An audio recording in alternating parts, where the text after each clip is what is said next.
Quand j'étais adolescente, que j'avais 15 ans, j'ai l'un de mes meilleurs amis, mon meilleur ami de l'époque, qui est décédé en vélo. Il s'est fait tamponner par une voiture,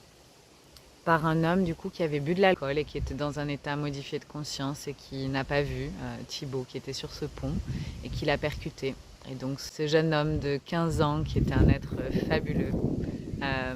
riche de joie, d'amour, de plein de choses, ben voilà, sa vie s'est arrêtée là, son incarnation s'est arrêtée à ce moment-là, donc ça a été le premier décès très proche que j'ai vécu et qui a été un déchirement profond dans mon être. Mais ce qui me revient là en mémoire de très clair, c'est que j'étais assez choquée des personnes qui, pendant le deuil, quoi, avant qu'on l'enterre et puis au moment de l'enterrement, qui parlaient beaucoup de cet homme qui avait percuté Thibaut et qui le condamnait très fort, qui lui voulait beaucoup de mal, qui voulait qu'il paye pour ce qu'il avait fait. Et moi, dans mon cœur, en fait, il n'y avait pas du tout ça. Il y avait vraiment un profond désir de simplement honorer la vie de Thibaut, d'accueillir ce décès, d'accueillir cette réalité-là, et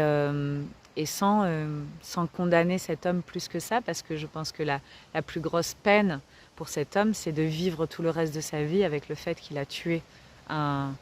adolescent. Ça, donc moi, je ne souhaitais pas du tout de vengeance ou de... Voilà, mon énergie n'était pas du tout, ma conscience n'était pas du tout tournée dans cette direction-là.